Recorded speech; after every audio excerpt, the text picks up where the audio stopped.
Hello friends, welcome back. Economy के आज बहुत इंटरेस्टिंग टॉपिक जिसके बारे में कई बार आपने मेंशन सुना होगा, ऑयल बॉन्ड्स के बारे में आज हम आपसे बात करेंगे। Hello friends, welcome back. स्वागत है आपका एनर्जी सेक्टर के बहुत ही बर्निंग इशू। उत्तर प्रदेश के एक आईएएस अफसर की पहल चर्चा का विषय बनी हुई है। प्रेम प्रकाश मीना जो ज्वाइंट मजिस्ट्रेट हैं पूर्वी उत्तर प्रदेश के चंदौली के चकिया तहसील में, ये मुहिम चला रखा है इन्होंने न्याय आपके द्वार। साथ ही साथ यूट्यूब पर ये आईएएस बनने की टिप्स भी देते हैं। हमारे साथ खुद प्रेम प्रकाश मीना मौजूद हैं, इनसे बात करेंगे और जानने की कोशिश करेंगे कि शुरुआत कहाँ से हुई और आगे इनकी इच्छा क्या है, गोल क्या है। सर, स्वागत है आपका।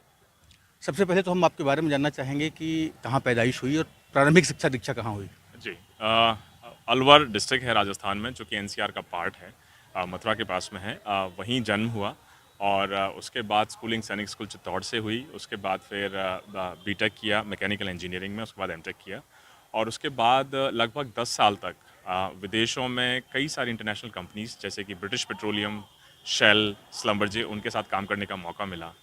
और 2014 के आसपास की बात है जब कुछ ऐसा लगा कि ये जो कॉर्पोरेट जॉब है काफ़ी लंबे समय से बहुत सारे देशों में, इसमें लगभग 6 देशों में रहने का मौका मिला और 20 से ज़्यादा देशों को घूमने का मौका मिला कि क्यों ना आप कुछ ऐसा किया जाए अपने लोगों के लिए, अपने समाज के लिए, अपने देश के लिए, अपनी सोसाइटी के लिए। और उसी क्रम में 2015 में उस नौकरी को छोड़कर वापस इंडिया सेटल हुए और पहला अटैम्प्ट दिया यूपीएससी का 2016 अगस्त में। उसमें पहले अटैम्प्ट में आईआरएस इनकम टैक्स मिला, असिस्टेंट कमिश्नर इनकम टैक्स, और उसके बाद लगातार जो सेकंड अटैम्प्ट दिया उसमें आईएएस प्रॉपर मिला, जिसमें पहली पोस्टिंग बस्ती डिस्ट्रिक्ट में हुई, उसके बाद दूसरी हाथरस में और अब तीसरी चंदौली में। हाथरस को लेकर काफ़ी चर्चा हुई थी आपका, जिस तरह से वहाँ पे था, जो घटना हुई थी, तो आखिर क्या हो गया था? थोड़ा सा उसके बारे में भी हमारे दर्शक जानना चाहेंगे। क्या हुआ, मीडिया को आपने रोका और तमाम आप खासा चर्चा में आ गए थे हाथरस में। देखिए, हाथरस में जो घटना हुई बेहद ही दुर्भाग्यपूर्ण है और प्रशासनिक अधिकारियों, प्रशासनिक व्यवस्था का यही कार्य है कि सिचुएशन और ख़राब ना हो, कानून व्यवस्था बनी रहे, सभी नियमों का अनुपालन करें। उसी क्रम में जितने भी प्रशासनिक अधिकारी थे वो अपना अपना कार्य कर रहे थे कि किसी तरह की भीड़ ना लगे या आपसी रंजिश की वजह से किसी तरह का तनाव और ज़्यादा ना बढ़ जाए। और उसी क्रम में जब भी दिशा निर्देश थे या ऐसी सिचुएशन थी कि किसी को मान लीजिए अंदर ना दिए ना जा सके या सिर्फ 5 लोगों को ही अंदर अलाउड किया जा सके, तो जैसे जैसे नियम थे उन्हीं के अनुपालन के क्रम में कार्रवाई की गई। सर, एक सवाल ये उठता है कि जिस तरह से आप काम कर रहे हैं, तमाम आईएएस अफसर हैं, देखा जाता है कि दफ्तर तक ही सीमित रहते हैं, जनता दर्शन दफ्तर में करते हैं न्याय, लेकिन आप न्याय को दरवाजे तक ले गए। इसके पीछे क्या सोच थी आपकी? देखिए, बहुत सारे मामले जब ज्वाइन किया मैंने बस्ती में, तो मेरा जो अनुभव रहा उसके हिसाब से बहुत सारे ऐसे मामले हैं, इनफैक्ट मैं कहूँगा हज़ारों मामले, जिनमें अगर जो सक्षम अधिकारी हो वो टाइम पे, मौके पे वादी और प्रतिवादी दोनों के साथ पहुंच जाए, तो कई ऐसे 20-20, 30-30 साल पुराने मामले हैं जो आप हो सकता है 10 मिनट के अंदर उसका समाधान कर दें। और लोग जब कानून को अपने हाथ में तभी लेते हैं तब उनको लगता है कि जो प्रशासनिक व्यवस्था है वो पूरी तरह रिस्पॉन्ड नहीं कर रही है, रिस्पॉन्सिव नहीं है, अकाउंटेबल नहीं है। लेकिन जैसे लोगों को लगता है कि अधिकारी मौके पे आ रहे हैं, कार्य हो रहा है, निष्पक्ष रूप से हो रहा है, त्वरित तरीके से हो रहा है और बिना कुछ खर्चा किए, समय और पैसा किए हो रहा है, तो मुझे लगता है लोग की जो प्रतिष्ठा है या जो उनका मन है पूरी कानून व्यवस्था में, वो और बढ़ जाता है। और इसी क्रम में जब 2019 में पोस्टिंग हुई बस्ती में, तो वहाँ से इस मुहिम की शुरुआत की गई कि न्याय आपके द्वार, कि क्यों लोगों को बेवजह थाने और तहसील के चक्कर कटवाए जाएं, जब आपके वहाँ जाने से एक तो आपकी जो प्रशासनिक व्यवस्था है जिसमें आपके लेखपाल पटवारी हो सकते हैं, आपके कानूनगो हो सकते हैं, आपके तहसीलदार हो सकते हैं, आपके थाने हो सकते हैं, आपके ब्लॉक हो सकते हैं, वो अपने आप और बेहतर कार्य करने लग जाते हैं। साथ ही साथ आपको भी एक नब्ज़ पता चलती है कि किस तरह के मामले ज़्यादा हैं, उनका क्या निस्तारण हो सकता है। और जब आप खुद फील्ड में निकलेंगे, मैं तो कहूँगा जब सेनापति जब लड़ाई में खुद उतरेगा तो सेना कहीं और ज़्यादा बेहतर लड़ पाएगी। यही हमने बस्ती में मुहिम इसकी शुरुआत की और मुझे लगता है कि अभी लगभग 1,500 से भी ज़्यादा मामले हम इस न्याय आपके द्वार मुहिम के तहत निस्तारित कर चुके हैं। जाहिर सी बात है, जो अवैध कब्जे होते हैं उसको लेकर के तमाम विवाद भी होते होंगे, दबाव भी आता होगा, तो उसको कैसे आपने टैकल किया? देखिए, कोई भी आप काम करने जाएँ तो जिस तरह का हमारा जॉब प्रोफाइल है या मैं कहूँगा नौकरी है, उसमें आप कोई भी काम करेंगे, कुछ लोग हो सकता है उससे खुश हों, पूरी तरह सहमत हों, कुछ लोग हो सकता है उससे असहमत हों। ये तो हमारे कार्य का एक हिस्सा है। तो जब भी अवैध अतिक्रमण होते हैं, उनको हटवाने जाते हैं, सबसे पहले तो हमको इंश्योर करना होता है कि वो नियम के अनुसार कार्रवाई की जा रही है, निष्पक्ष रूप से की जा रही है और शासन की भी यही मंशा है कि अगर निष्पक्ष रूप से आप कार्रवाई करते हैं तो किसी तरह कि आपको झिझकने की आवश्यकता नहीं है। और उसी क्रम में जो सरकारी ज़मीन हो, ग्राम सभा की ज़मीन हो, तालाब की ज़मीन हो, उस पे से बहुत अवैध अतिक्रमण हटवाए गए, बस्ती में भी और हाथरस में भी, और अब ये मुहिम चंदौली में जारी है। चंदौली में आप पहले सकरडीहा तहसील में तैनात थे, वहाँ भी आपने तमाम तरह के अवैध कब्जों को हटवाया। उसको लेकर एक विवाद भी हुआ था, जिसके फलस्वरूप कहा जाता है कि उस विवाद के चलते दबाव बनाया गया और आपका ट्रांसफ़र जो है नौगढ़ इलाके में चकिया में कर दिया गया। तो इस तरह के दबाव क्या यहाँ भी आते हैं? देखिए, मुझे लगता है कि ट्रांसफ़र पोस्टिंग ये तो जॉब का रूटीन हिस्सा है। मुझे कभी नहीं लगता कि इनको किसी भी एक पर्टिकुलर इवेंट के परिप्रेक्ष्य में देखा जाना चाहिए।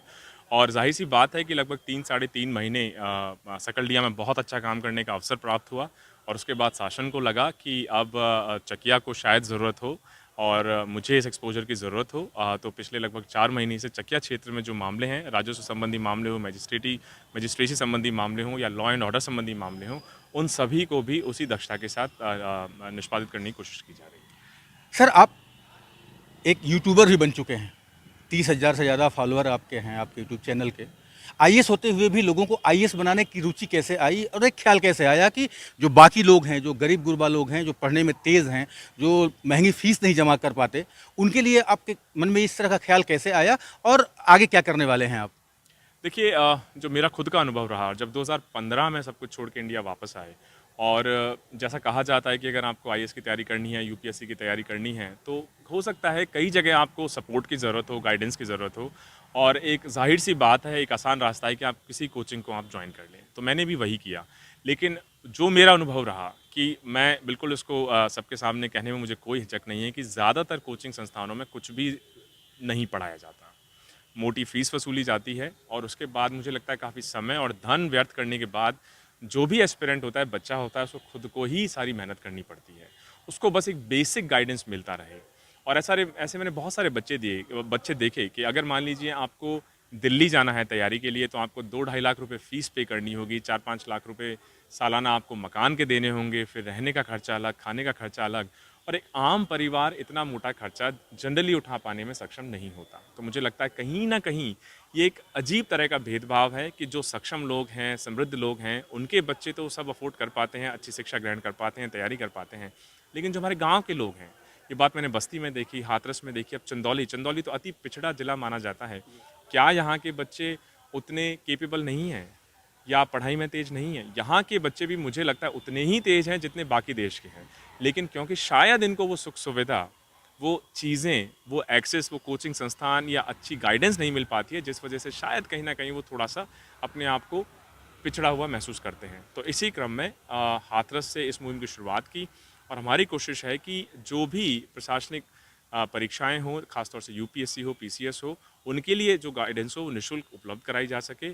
और इसी क्रम में हमारे लगभग 250 से ज़्यादा वीडियो हम रिलीज़ कर चुके हैं और लगातार इस मुहिम को और तेज़ी से आगे बढ़ाया जाएगा। सर, प्रशासनिक कार्य करते हुए यूट्यूब के लिए किस तरह से समय मैनेज कर पाते हैं आप? क्योंकि आपका काम बहुत टफ है, आप समय गांव में देते हैं, न्याय आपके द्वार जो आपने मुहिम चलाई है उसके लिए आप जाते हैं, अपने अधीनस्थ कर्मचारियों को आप एक्टिवेट करते हैं, उसके साथ साथ किस तरह से आप यूट्यूब के लिए समय निकाल पाते हैं? देखिए, मुझे लगता है कि अगर एक अच्छा प्रशासनिक अधिकारी वही है जो बहुत सारे कामों को प्रॉपर टाइम मैनेजमेंट के थ्रू, मल्टीटास्किंग के थ्रू सबको सिस्टमैटिकली कर सके। तो मुझे लगता है कि टाइम कभी कम नहीं होता, सिर्फ आपको उसका प्रबंधन सीखना होगा। आपको अपना दिन प्लान करना होगा, सुनियोजित तरीके से आपको काम करना होगा। आपको 2 दिन पहले ही डिसाइड करना होगा कि 2 दिन बाद मुझे सुबह ये करना है, दोपहर को ये करना है, शाम को ये करना है, इससे मिलना है, भ्रमण करना है, ये मामले निस्तारित करने हैं। तो मुझे लगता है टाइम मैनेज आसानी से हो जाता है। सर, एक आखिरी सवाल, इस मुहिम को कहाँ तक ले जाने की इच्छा है?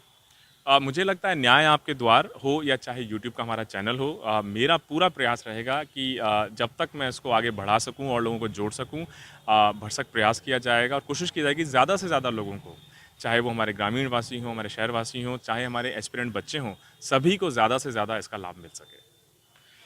तो ये थे प्रेम प्रकाश मीणा, जिनकी मुहिम है कि न्याय आपके द्वार, साथ ही साथ ये ग्रामीण क्षेत्र के बच्चों को आईएएस की टिप्स भी दे रहे हैं। उदय गुप्ता, चंदौली, यूपी तक।